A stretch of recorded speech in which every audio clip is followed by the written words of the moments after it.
예, 우리 오늘 시편 64편입니다. 64편 1절에서 10절까지 우리 함께 보도록 하겠습니다. 오늘 시편 역시도 계속해서 압살롬의 반역의 시기에 지어진 것으로 보고 있습니다. 오늘 본시가 한마디로 말해서 대조를 하고 있는데 악인들의 강교한 혀의 화살 그리고 하나님의 심판의 화살의 대결이라는 대조 방법으로 기술을 하고 있습니다. 먼저 다시 하나님을 향해서 원수들의 강교한 계계와 행악으로부터 자신의 생명을 보호해달라고 구원해달라고 호소하고 있는 고백으로 시작을 하고 있습니다. 우리 1절과 2절을 같이 읽도록 하겠습니다. 시작. 하나님이여 내가 근심하는 소리를 들으시고 원수의 두려움에서 나의 생명을 보존하소서. 주는 악을 꾀하는 자들의 음모에서 나를 숨겨주시고 악을 행하는 자들의 소동에서 나를 감추어 주소서. 여기서 원수의 두려움이라는 것은 무엇입니까? 원수들로 인해서 파생된 두려움이라는 뜻입니다. 그러니까 이 강구를 우리가 미뤄볼 때 다윗은 원수들의 직접적인 공격을 받지 않는 상태였다는 걸 추정할 수가 있습니다.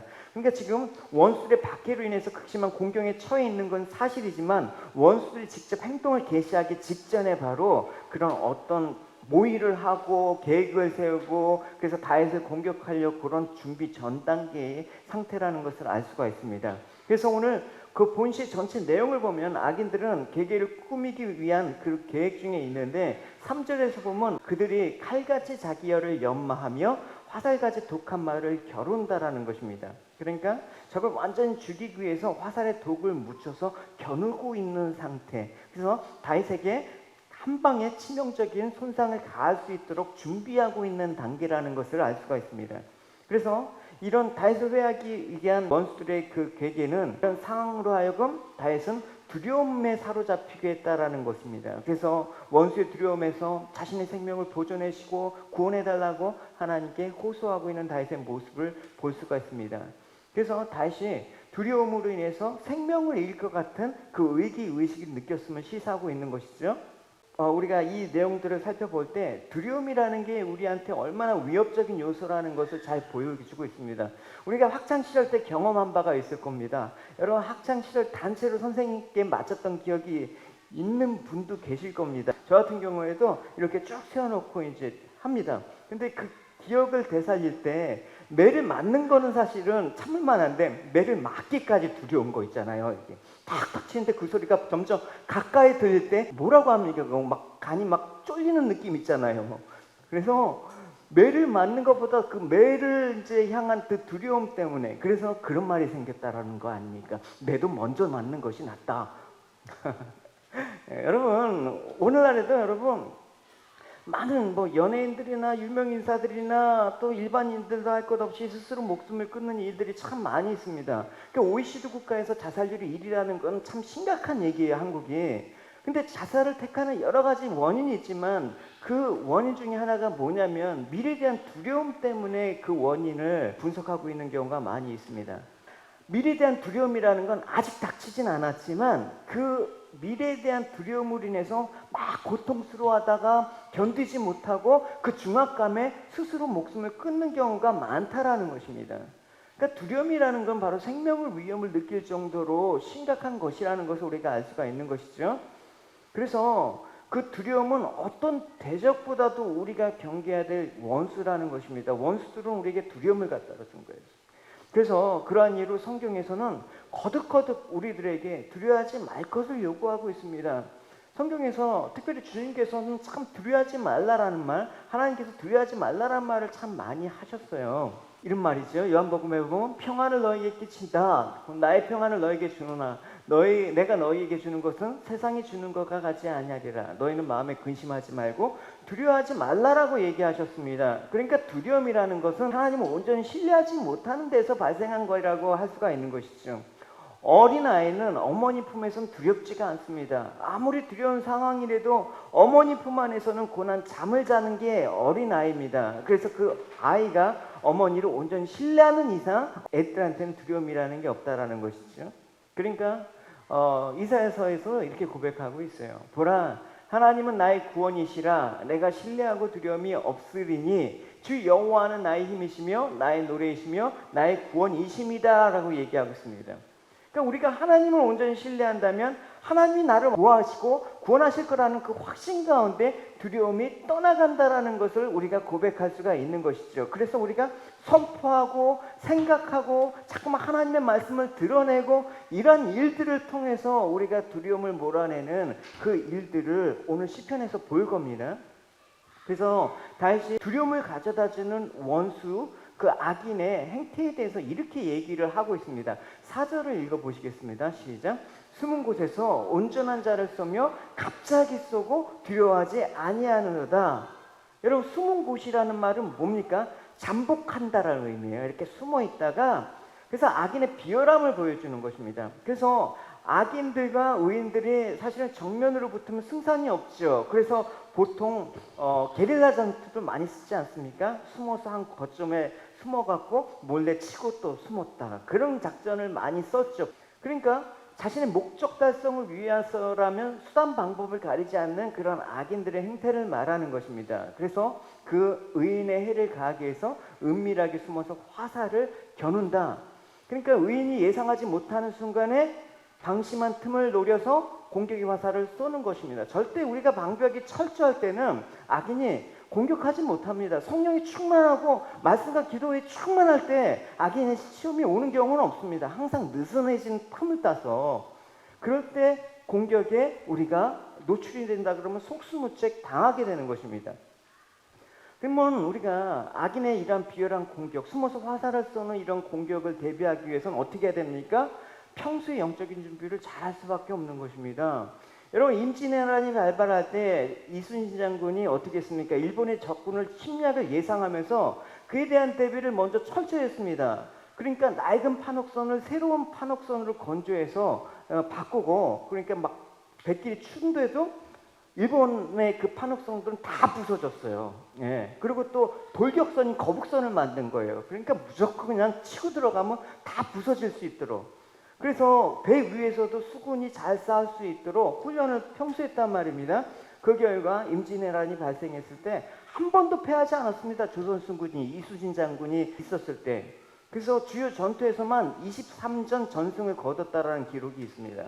여러분, 우리의 최대적은 마귀 아닙니까? 우리를 망하기 위해서, 우리를 죽이기 위해서 숨어서 화살을 당기는 그 마귀에 우리가 당해낼 방법은 무엇입니까? 갑자기 여러분 그 공격을 받으면 치명상을 입어요. 그러니까 여러분, 평소에 대비를 잘해야 돼요. 물론 평소에 대비를 다 한다 해도 공격을 받으면 어느 정도 데미지를 입지만 바로 반격을 할 수 있다는 것을 우리가 알 수 있는 것이죠. 그래서 성경은 이렇게 얘기를 해요. 여러분 잘 알고 있는 에베소서 6장에 전신갑주 얘기를 하고 있습니다. 제가 읽을게요. 마귀의 관계를 능히 대적하기 위해서 하나님의 전신갑주를 입으라. 우리의 씨름은 혈과 육을 상대하는 것이 아니고 통치자들과 권세자들과 이 어둠의 세상 주관자들과 하늘에 있는 악한 영을 상대함이라. 그러므로 하나님의 전신갑주를 취하라. 이는 악한 날에 너희가 능히 대적하고 모든 일을 행한 후에 서기 위함이라. 그런즉 서서 진리로 너희 허리띠를 띠고 의의 호신경을 붙이고 평안의 복음이 준비한 것으로 신을 신고 모든 것 위에 믿음의 방패를 가지고 이로써 능히 악한 자의 모든 불화살을 소멸하고 구원의 투구와 성령의 검 곧 하나님의 말씀을 가지라. 모든 기도와 간구를 하되 항상 성령 안에서 기도하고 이를 위해서 깨어 기도하기를 항상 힘쓰며 여러 성도를 위해서 구하라. 이렇게 해야지만 적의 숨은 가사를 피할 수가 있다는 것입니다. 여러분, 전투 중에 있는 군인들은 무장을 해제하는 일이 절대 없습니다. 여러분, 제가 군대에 있을 때 5분 대기조라는 게 있었어요. 어떤 상황이 닿으면 5분 안에 그 현장에 출동을 해야 돼요. 준비해갖고. 5분 안에 출동한다는 건 불가능해요. 군장을 하고 무장을 해갖고. 그러니까 항상 5분 대기조에 걸리면 어떻게 합니까? 계속 하루 종일 군복하고 배나 그 전투 준비를 하고 자요. 하고 자고 그냥 비상이 울리면 바로 뛰어나가요. 그래서 무장하는 사람들은 무장을 벗으면 안 되는 것입니다. 기도를 안 하고 말씀을 안 읽고 그렇게 한다 그러면 무장 해제하는 것입니다. 밥입니다. 그래서 영적 무장을 해제해서는 안 되는 것입니다. 무장 해제했을 때가 있습니다. 어느 때입니까? 전투에서 패배해서 포로가 된 무장을 해제할 수가 없죠. 그 다음 승리해서 모든 싸움을 마칠 때 비로소 우리의 무장을 해제할 수가 있는 것입니다. 천국에서는 기도할 필요 없습니다. 천국에서는 말씀 묵상할 필요 없습니다. 주님이 직접 대면해서 해주시는데 뭐가 필요합니까? 그 전까지는 기도하고 말씀도 묵상하고 우리가 영적인 훈련과 영적인 무장을 철저히 해야 된다라는 것입니다. 최후 승리 얻을 때까지 무장 해제는 안 된다. 늘 성령 안에 기도하고 영적으로 깨어 있어야 되고 경계 근무에 만전을 가하는 사람만 이 숨어서 독화살을 날리는 적으로부터 자신을 지킬 수 있다라는 것입니다. 그래서 악인의 이러한 공격에 대해서 5절과 6절은 이렇게 얘기를 합니다. 5절과 6절 같이 읽어보겠습니다. 시작. 그들이 악한 목적으로 서로 격려하며 남몰래 올무놓기를 함께 의논하고 하는 말이 누가 우리를 보려하고 그들은 죄악을 꾸미고 이르기를 우리가 묘책을 찾았나이다 하니 각 사람의 속뜻과 마음이 깊도다. 여러분, 악인들이 악을 행할 때 담대할 수 있는 근거가 무엇입니까? 누가 우리를 보려라는 그런 어리석은 생각에 사로잡힌다라는 것입니다. 그러니까 악인들은 자신이 악을 행해도 은밀하게 행하면 아무도 볼 수 없다. 그러니까 처벌받을 리가 없다. 그러니까 악을 도모하고 담대히 행할 수가 있는 것입니다. 여러분, 범죄자들은 흔히 볼 수 있는 일종의 도박적 사고가 바로 이거예요. 누가 자기를 보고 있으면 그로 인해서 죄에 대한 처벌을 받게 생각하기 때문에 갑자기 죄를 범할 수가 없는 것입니다. 그래서 여러분, 범죄자들은 어떻게 범죄할 때 CCTV 있나부터 확인하죠, 여러분. 그래서 모든 일에 유한한 인간의 입장에서 생각하는 거예요. 나도 사람들의 속을 모르니까 저 사람도 나도 모르겠지. 물론 우리가 어떤 유한한 인간의 한계는 있습니다. 그러니까 다른 사람은 나의 생각과 마음을 알 수 없기 때문에 내가 이런 악을 도모해도 나는 괜찮다. 이런 생각들이 악인에게 갖고 있다는 것입니다. 그럼 우리가 의인이 아니라 악인의 입장에서 생각한다. 그럼 바로 이런 아무도 안 보겠지. 항상 코람돼요. 하나님 앞에서 내가 행하고 또 힘쓰는 그런 일에서 벗어나서 아무도 안 보겠지가 하나님께까지 적용하면 우리도 이 부류에 속한다라고 볼 수가 있습니다.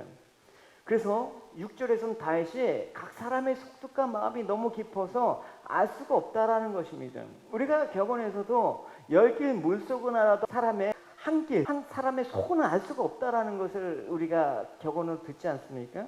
그러니까 인간의 현실이 유한하기 때문에 악인들도 누가 악을 보리요? 이렇게 얘기를 하고 있는 것입니다. 누가 내 행위를 알까? 내가 이렇게 은밀히 하는 걸 누가 감히 알고 나를 처벌할까? 그래서 악인들은 이런 생각을 갖고 있는데 이거야말로 대단한 착각이죠. 악인들은 그러니까 하나님이 계시지 않는다는 전제에서 얘기하는 것입니다. 결국 이러한 생각은 하나님이 나와 상관없는 자들만 생각하는 그런 일이라는 것이죠. 하나님이 물론 계시지 않는다 그러면 이런 생각이 오를 수가 있죠. 그러나 악인이 인정하든지 안 인정하든지 하나님은 살아계십니다. 할렐루야. 다윗은 자신 비록 죄를 졌어요. 바세바를 간음하고 우리아를 죽이고 인구조사하고 죄를 졌지만 다윗에게는 언제나 이런 하나님이 나를 보고 계신다라는 의식 때문에 언제나 회개하고 언제나 자복하고 언제나 하나님께로부터 긍휼과 자비를 구하는 그런 다윗의 모습을 볼 수가 있었죠. 시편에서도 다윗은 주는 내가 언제 앉고 언제 일어서는지 알고 계십니다. 주는 멀리서도 나의 생각을 아십니다. 주는 내가 나가고 눕는 것을 아십니다. 주는 나의 모든 길에 대해서 잘 알고 계십니다. 내가 무슨 말을 하려는지 여호와여 주는 그것을 다 알고 계십니다. 그러니까 이런 생각을 가진 다윗과 누가 우리를 보리오라고 말하는 악인들의 말은 얼마나 큰 대조를 이루는 것입니까?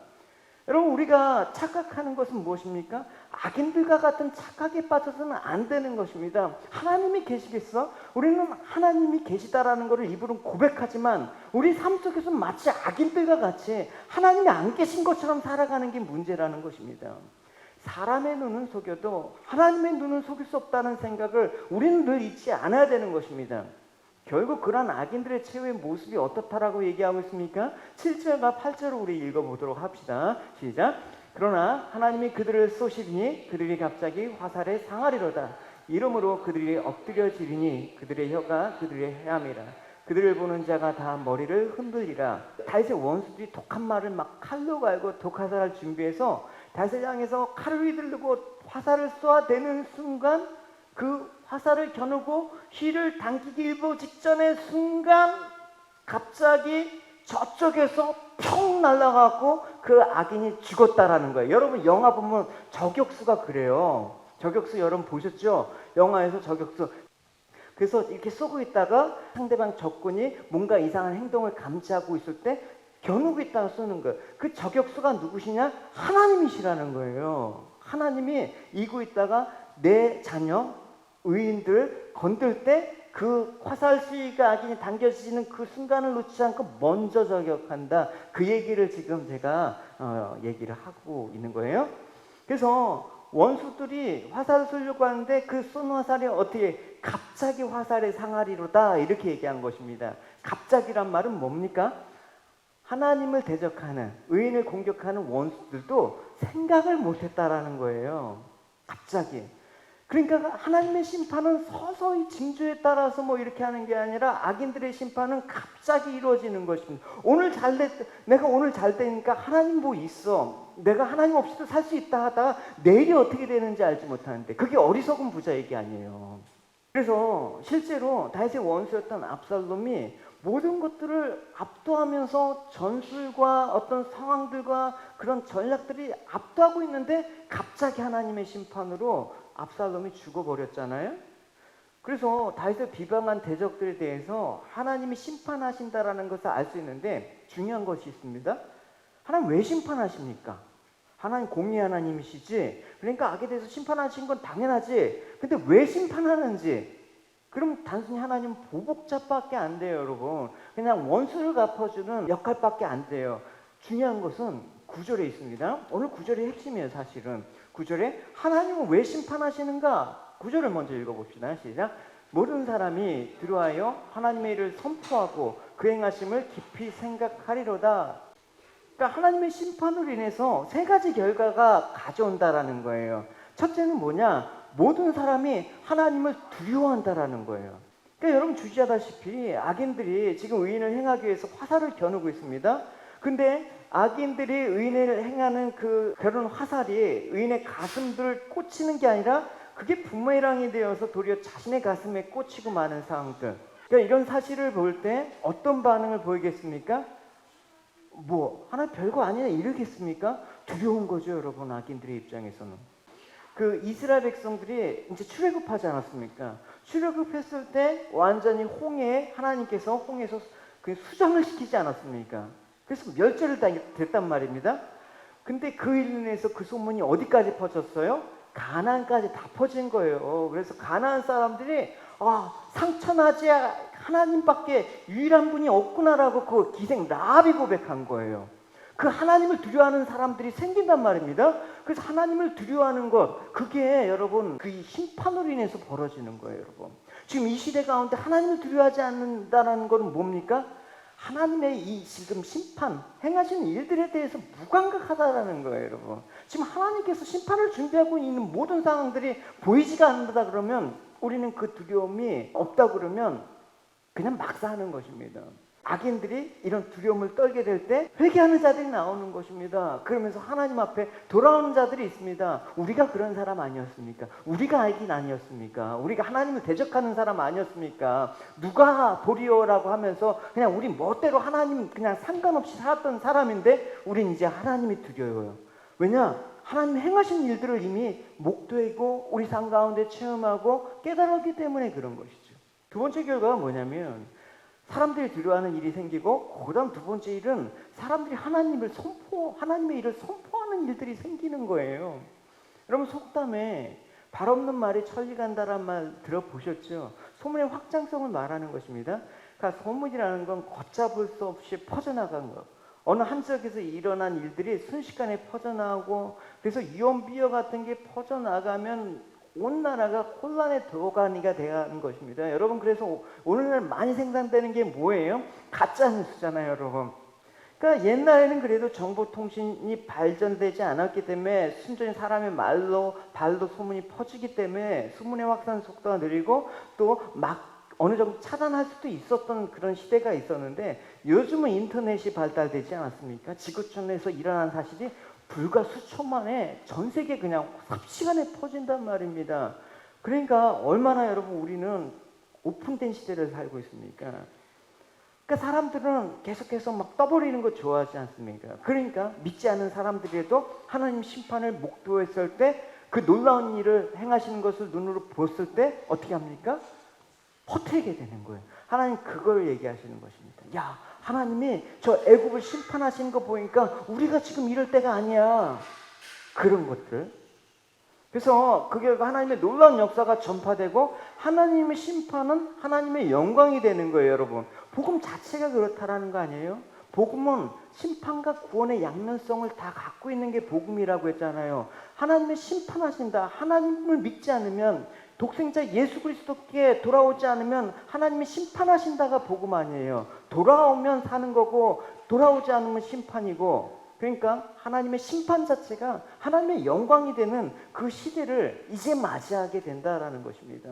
그러면 악인들이 그렇다라는 것을 둘째치고 우리는 과연 하나님의 영광을 선포하는가? 이 시대에 하나님의 심판을 말하고 하나님의 두려움을 말하고 하나님의 그 두려움 가운데 건지시는 사랑과 긍휼을 말하고 인자하심을 증거하고 있는가? 생각을 해봐야 되는 것이죠. 여러분, 우리가 선포하는 것도 중요하고 또 사람들이 하는 말들을 여러분 가만히 들어보십시오. 여러분, 이런 말들을 한 번쯤 다 들어봤을 거예요. 아, 직장 그만두고 싶다. 아, 힘들어서 못 살겠다. 아, 무자식이 상팔자다. 아, 호적 파버리겠다. 막 이런 거. 그래서 야, 내가 그렇게 한다 그러면 내 손에 장을 찢는다. 뭐 내가 흙이 들어가기 전까지는 절대 그러면 안 돼. 막. 그러니까 이렇게 톡톡 내뱉은 말이 여러분 얼마나 많습니까? 한국 사람들 입버릇처럼 얘기하는 게 죽겠다예요. 죽겠다 참 많이. 차라리 죽는 게 낫다. 힘들어 죽겠다. 그리고 아침에 일어나서 잘 잤으면 아유, 근데 아이고 죽겠다. 지지개도 죽겠다라고 해요. 그 아침부터 죽는다는 소리 하니까 하루 종일 여러분 그 죽음에 끌려가는 것이죠. 예수 믿는 사람은 그런 말을 해서는 안 되는 것이죠. 뭐 말은 못해? 그러나 하나님 말씀으로 천지를 창조하시지 않습니까? 하나님 그 말씀으로 우리에게 자녀됨의 권세를 허락하셨다면 하나님 그 자녀가 하는 말을 하나님 그냥 흘려버리시겠습니까? 하나님께서 분명히 말씀하시지 않습니까? 내가 내 입에서 들리는 대로 내가 행할 거다라고 분명히 말씀하셨습니다. 그러니까 무의식적이라도 여러분 장난같이 아, 운이 오늘 참 나쁘네. 아, 재수가 나쁘네. 이러면 여러분 안 되는 거예요, 여러분. 푸념삼아 내뱉은 말들이 여러분 얼마나 우리에게 열매가 돼서 돌아온다라는 생각을 잘 생각해 봐야 되는 것입니다. 내가 너를 낳으려고 미역국을 먹었냐? 자녀들한테 이런 말을 하면 여러분 자녀가 어떻게 되는 거예요, 여러분. 그래서 잠언에도 여러분 우리가 잘 아는 말이 있습니다. 죽고 사는 것이 혀의 힘에 달렸다. 혀를 쓰길 좋아하는 자는 혀의 열매를 먹는다라는 것입니다. 하나님의 자녀에게는 입술의 권세를 주셨습니다. 할렐루야. 그 말로 사람을 살리는 말을 여러분 선포하겠습니까? 아니면 죽이는 말, 혀에 독화살을 묻혀갖고 쏘는, 그냥 숨어서 쏘는 그런 말을 하겠습니까? 생명을 살리는 소리와 죽이는 소리, 생명을 살리는 소리는 성령님께서 넣어주는 소리요, 죽이는 소리는 마귀가 넣어주는 소리다. 그래서 다윗은 이렇게 말하는 거예요, 여러분. 아무리 죽을 것 같은 상황 가운데 다윗은 죽고 싶다란 말 안 했어요, 여러분. 차라리 내 삶 포기했다 안 했습니다. 보십시오, 여러분. 여호와께서 오른손을 높이 드셨습니다. 여호와의 오른손이 위대한 일을 행하셨습니다. 나는 죽지 않고 살 것입니다. 그리고 여호와께서 하신 일을 선포하실 것입니다. 할렐루야. 난 죽지 않고 살 거다. 이게 여러분 이 시대 가운데 온통 사망 가운데 이 사망의 세력이 온통 장악하고 있는 상황 가운데 난 죽지 않고 하나님의 하신 일들을 선포할 것입니다라는 이 선포의 능력이 우리 안에 있어야 되는 것입니다. 할렐루야. 우리 주변에 어둠을 깨고 우리 주변에 그런 모든 그 마귀의 세력을 여러분 깨고, 그래서 우리가 선포해야 되는 것은 뭐냐? 그것은 여호와께서 하신 일을 선포해야 된다라고 얘기하신 것입니다. 여호와께서 하신 일이라는 것은 제가 주일날 설교에도 말씀드렸지만 어떤 기적적인 체험이나 세상 것이 주어지는 복을 드러내는 것이 아니라 바로 여호와께서 하신 일은 십자가의 구원이라는 것을 명심해야 되는 것입니다. 할렐루야. 왜냐? 우리가 원수였잖아요. 우리가 원수라는 신분의 죄 아래 있었고 심판에 속한 자로 죽으심으로 우리가 하나님의 화살을 맞아서 죽어야 되는 그 우리였는데 하나님께서 오히려 우리의 죄를 담당하시고 죽으심으로 하나님에 대한 사랑을 우리에게 확증하신 그 십자가의 구원이야말로 우리가 선포해야 되는 하나님의 일이라는 것입니다. 할렐루야. 그래서 우리가 하나님의 이런 행하심을 알고 구원을 노래하는 것을 뭐라고 다윗은 얘기하냐? 새 노래로 여호와께 찬양하라. 날마다 새 일을 행하신 여호와께 찬양하라. 그 얘기를 하는 것입니다. 그래서 우리가 날마다 새 노래를 부름으로써 하나님께 영광을 선포하는 그런 사람, 하나님의 심판을 선포하는 가운데 우리를 건짐을 주신 하나님의 사랑과 긍휼을 찬양하는 거야말로 우리가 하나님의 일을 선포하는 것입니다. 악인을 통해서도 하나님께서 그런 일을 드러내게 하신다라고 하는데, 하나님의 자녀라는 우리들이 하나님의 일들을 선포하는 것들에 대해서 주저하고 자신이 없어하고 내가 확신이 없다 그러면 그게 여러분 능력이 되겠습니까? 여러분, 교회가 되는 것은 이렇게 하나님의 일들을 선포할 때, 교회를 통해서 하나님의 그 영광을 드러낼 때 교회가 되는 것입니다. 할렐루야. 그걸 우리가 회복해야 되는 것이죠. 2021년 때는 여러분, 2020년 우리는 코로나로 인해서 충분히 힘든 한 해를 겪었어요. 우리 안에 사랑하는 사람도 보내고 코로나로 인해서 많은 어려움들을 충분히 겪었어요, 여러분. 근데 21년에는 여러분 선포해야 되는 거죠. 우린 죽지 않습니다. 하나님이 우리를 사망에서 건지신 그 자녀의 능력으로 여러분 이제 교회가 생명을 선포하는 일들이 일어나게 바랍니다. 할렐루야. 여러분 가정 가운데, 여러분 자녀들 가운데 선포하십시오. 드러내십시오. 하나님이 하신 일을 증거하십시오. 그래서 이를 위해서 우리가 예수님을 알게 하시고 하나님의 은혜의 세계에 들어가는 것입니다. 그래서 마태복음 1장 첫째에 이 모든 것들이 뭐라고 합니까?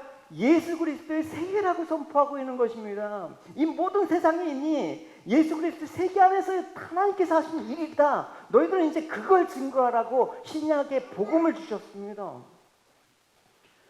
여러분, 우리가 하나님의 심판이 마땅한 존재였음을 생각한다 그러면 예수 그리스도의 십자가는 하나님의 하신 일로 다가가는 것입니다. 그래서 우리가 하나님의 구원을 보게 될 때, 보게 되고 우리가 피부로 느꼈는데 그것들을 증거한다 그러면 우리는 본 거 가짜예요, 여러분. 우리는 경험하지 않았어요, 여러분. 우리가 봤습니다. 느꼈습니다. 은혜를 경험했습니다. 할렐루야. 그 일들을 하나님께서 오늘 드러내게 하신다라는 것입니다. 그리고 세 번째, 하나님의 심판으로 인해서 주어지는 그 일들은 하나님의 행하심을 깊이 생각하는 일들이 벌어진다라는 것입니다. 생각하는 거예요. 여러분, 사람들이, 그 악인들이 막 기세등등하고 반대로 의인들이 막 고난을 당할 때 악인의 승리를 의심하지 않았습니다. 지금 역시 세상에서 힘이 있는 자가 살아남는 거야 라는 그런 의식들을 계속해서 심어주는 것입니다. 그러나 하나님은 의인을 향한 악인의 화살이 도리어 악인들을 상하게 했다는 사실을 묵도하게 함으로써 사람들은 무엇입니까? 악인은 반드시 망하는구나. 하나님 반드시 악인을 심판하시구나. 하나님은 하나님의 의인들을 반드시 구원해내시구나. 이런 사실을 묵도하게 된다는 것입니다. 할렐루야. 이 심판 가운데, 죽음 가운데 우린 죽지 않습니다. 할렐루야. 몸은 죽어도 우리 영혼은 죽지 않습니다. 그래서 그 결과 그들이 어떤 행동이 취하게 될지 우리는 보지 않아도 알 수가 있습니다. 정말 하나님의 행하신 일들을 생각하게 되고 깨닫는 사람들은 분명히 하나님을 경외하게 된다는 사실을 알게 되는 것이죠. 그래서 여러분, 우리가 하나님의 행하신 일들에 대해서 날마다 깊이 생각해야 되는 것입니다. 여러분, 우리가 생각 없이 막 한 그런 습관적인 것들이 우리가 얼마나 많습니까? 그냥 하나님 은혜입니다. 뭐 잘 될 겁니다. 기도하겠습니다.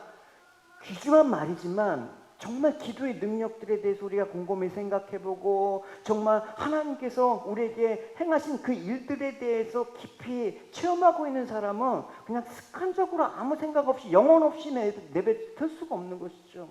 그죠? 기도하면 될 수 있습니다. 할렐루야. 이럴 때 뭐 기도한다고 돼? 이게 아니라 아멘. 내가 기도를 통해서 하나님이 어떤 건가, 기도를 통해서 하나님을 생각하니까 너무나 기도의 능력이 우리에게 필요해, 지금 이 시대가. 이렇게 여러분 증거를 해야 되는 것이죠. 그래서 하나님의 행하신 일들을 깊이 생각한다라는 것은 원어로 보면 곱씹다란 말이에요. 이게 묵상한다란 말입니다.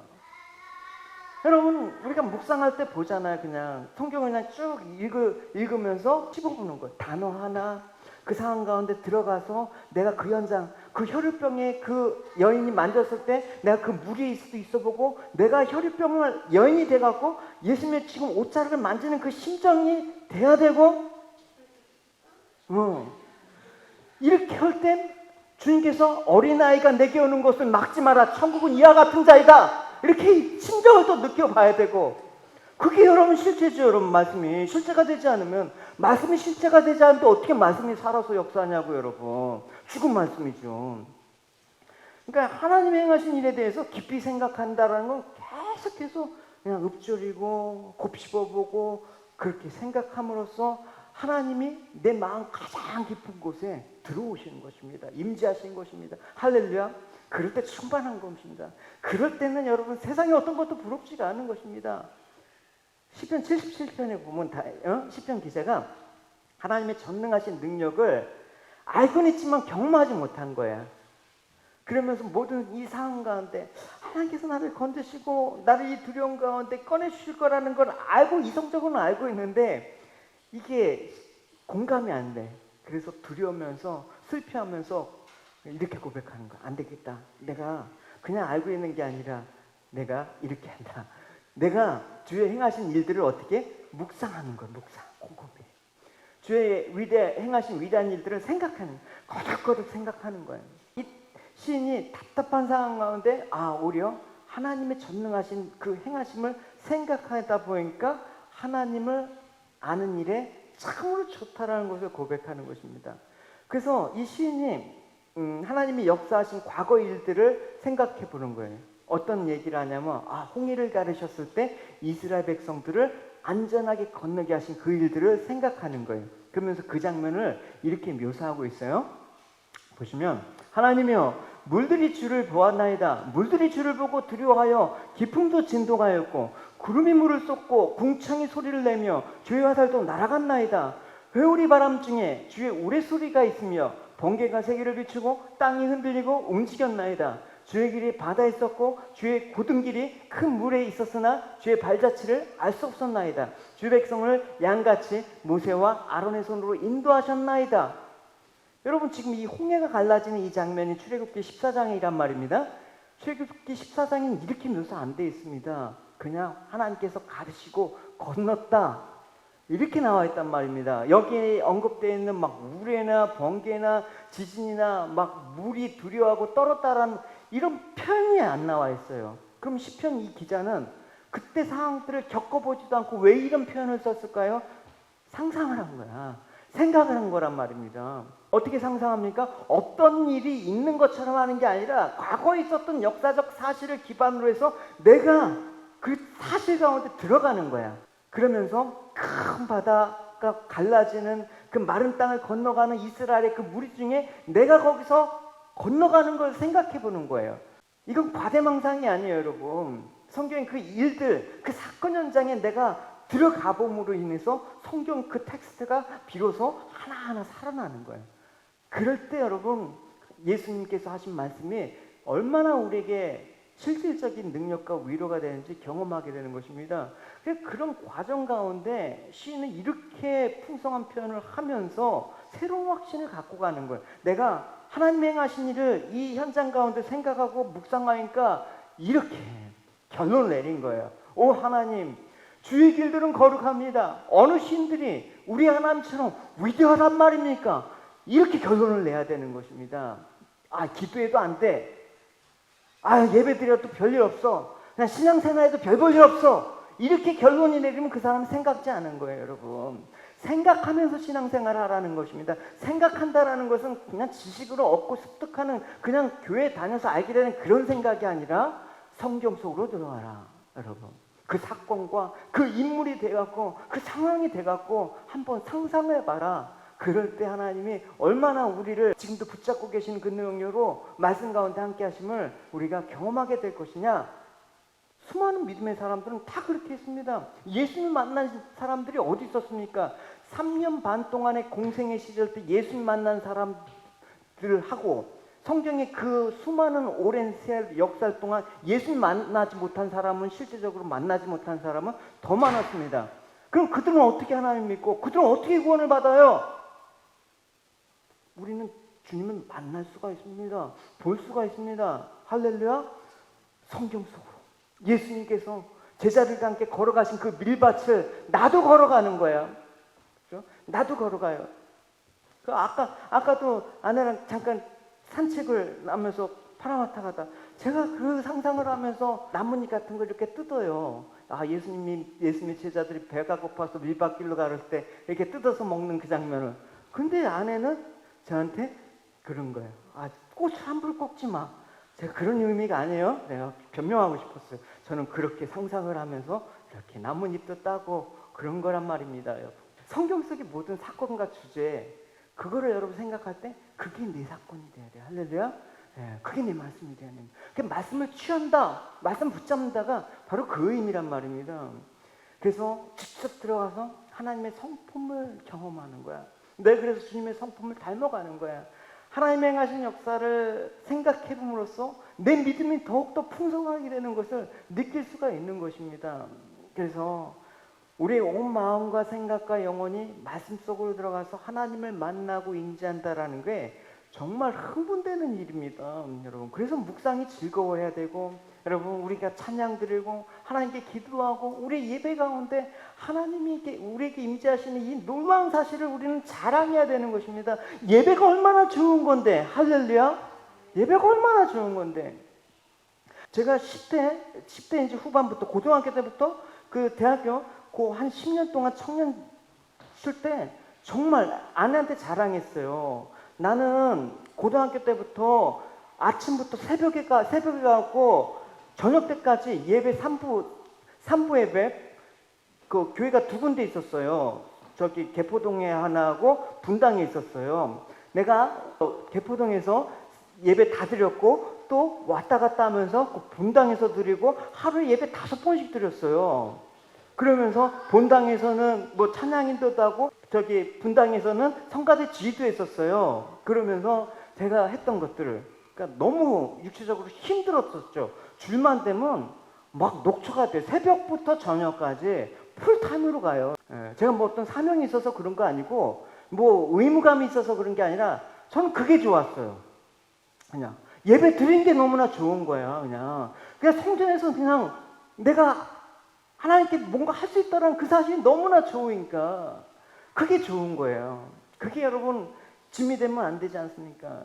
수고하고 무거운 짐이, 주님을 보았는데 그게 수고하고 무거운 짐이 더 무거워지면 안 되지 않습니까, 여러분? 그게 율법이 돼서는 안 되지 않습니까? 자유하십시오, 여러분. 예배드림이 기쁨이 되고 예배드림이 여러분 능력이 되고 자유함이 선포가 되는 그런 일들이 있길 바랍니다. 할렐루야. 주님께서 내가 이 땅에서 하나님 나라를 증거하기 위해서 가난한 자에게 부유케 되고 다친 자에게 누인 자에게 자유케 되고 눈먼 자에게 눈뜨게 하고 이런 일들이 벌어지는데 여러분 흥분이 안 됩니까, 여러분?